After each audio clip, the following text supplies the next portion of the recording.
Well, good evening, everybody. So I'm making this video, again, addressing the situations that's happening inside of Cook County Jail, even though, COVID-19 is still going on, and even though the protests to push for some of the inmates to be released have subsided, and that's what usually happens when we get into the midst of things.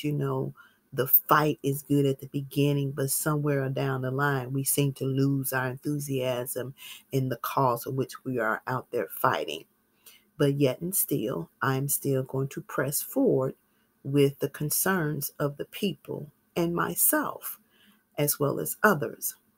So, in the Cook County Prison, we understand the courts have opened back up. They're not in full capacity as of yet, but it's bothersome to know that some of these individuals that's been sitting inside these facilities, which has not yet reached the courts and have not been defined whether they're innocent or guilty, it's been told that their cases probably won't come up until next year.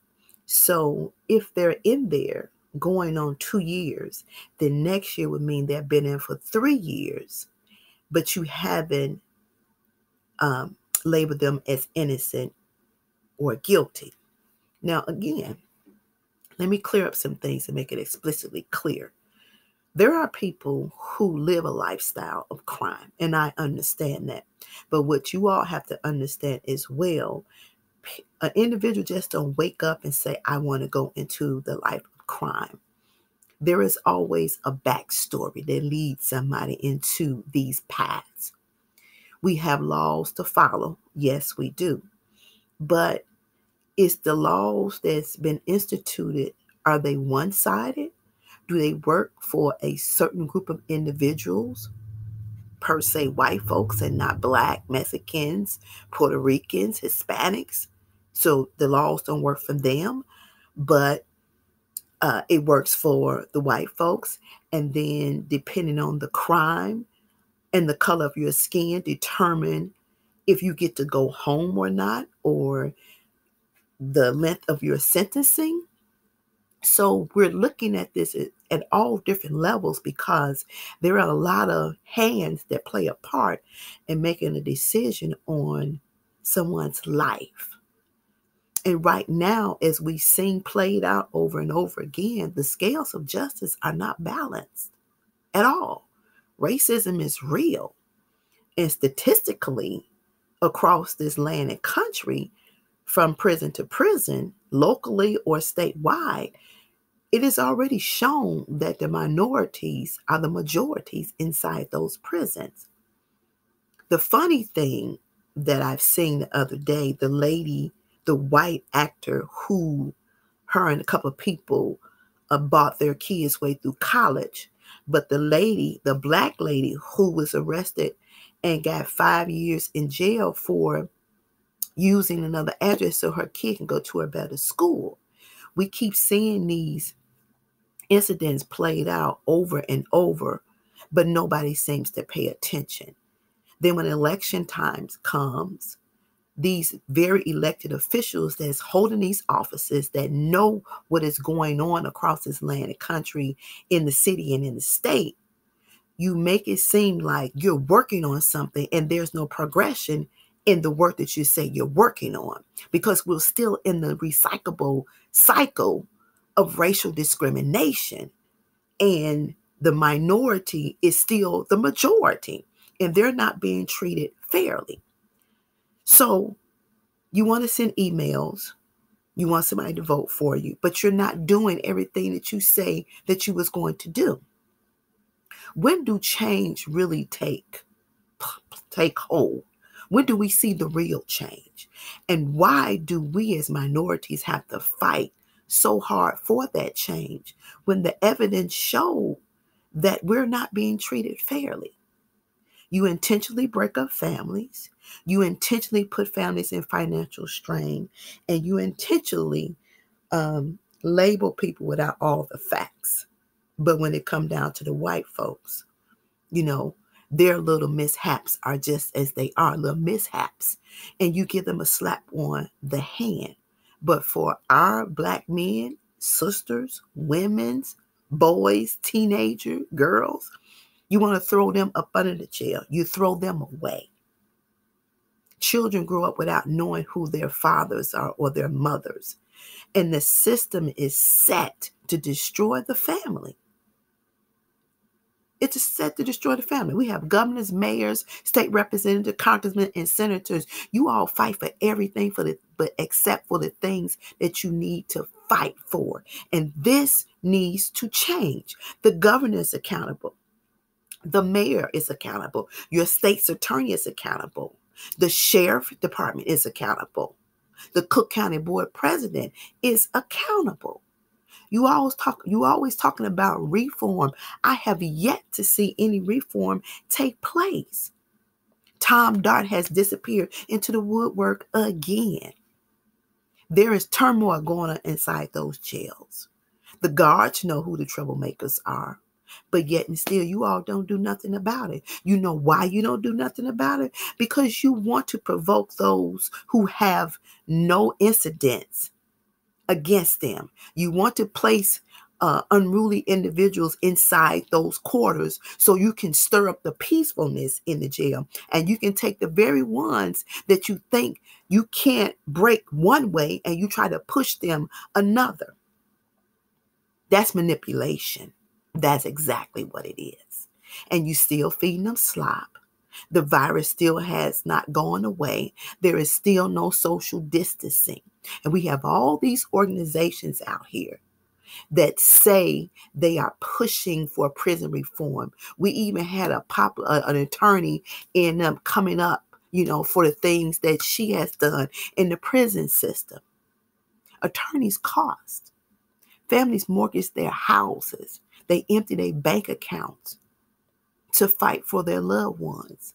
And you all stall the process. And it's not just locally, it's statewide. We see number 45 has released a whole lot of individuals that was locked up because of COVID-19.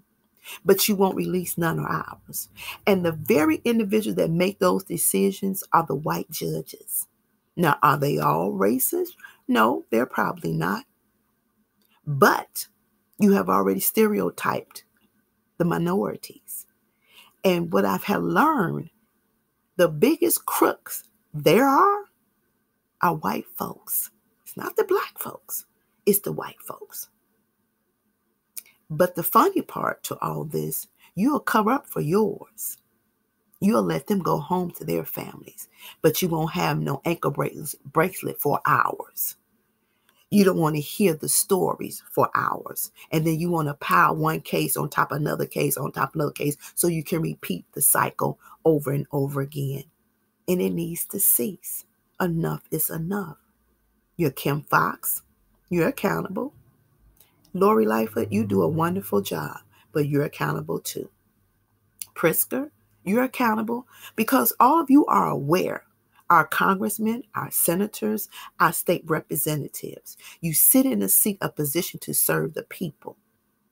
And we're not being served in the capacity we should be served. There are a lot of things that should be changed. There are a lot of things that should be done, and they are not being done. And I am so disappointed. I worked with the young lady in the Chief Justice office, and I told her I would be a thorn in her side until I see some changes. I have sent her email after email, and I still have yet to see changes. But you're collecting money from MacArthur Foundation for this very thing. And I'm not understanding.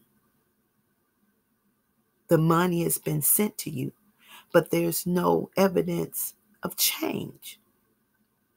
And we have to fight the hardest to get change. You don't care about families. You don't care about children without their parents. You limit the time for visitation. You don't even have good video conference call. And there's no reason for that. You can use anything besides Skype. You can use WebEx, but you don't want to do that. You don't want to do that. The families spend their money. They send money in. Then there are some who don't have family that can afford to do those things. But do you all care? You do not. And for the life of me, I don't know why we have political figures, because you don't do much of anything that makes a difference, that makes an impact. Have you handled the COVID for the state of Illinois pretty good? Yes. I'll give you your hand clap for that. But the things that we need to tackle are not being tackled. And those issues in Cook County Jail, those individuals that's sitting there, that's been sitting there for 2 years, going on 3, you're trying to break people. And that is cruel, that is heartless, and that is cold. And I don't know how your judges sleep at night, especially Timothy Evans, the chief judge. You know what's going on, but you don't speak up. You don't do anything about anything. And then Matthew Kinley, the judge who made the decision not to let the minorities go home. But I'm sure, some of your people, his people, their people went home. You let the guy out who had been in there for years, not for mild crimes. But you said he was old and you figured he learned better. See, we have different set of rules for ours versus yours. And I don't understand why. Yours is just, oh, it's not that serious. But ours is a life or death situation. And for us as constituents, we really need to pay attention to this. We really need to start writing. We need to ride our elected officials to make sure that change takes place. And it has to take place.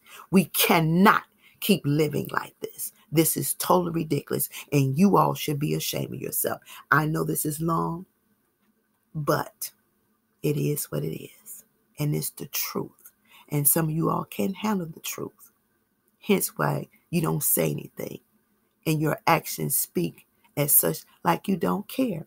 And when they show that, everybody, constituents, it's our duty to remove their asses from the seat.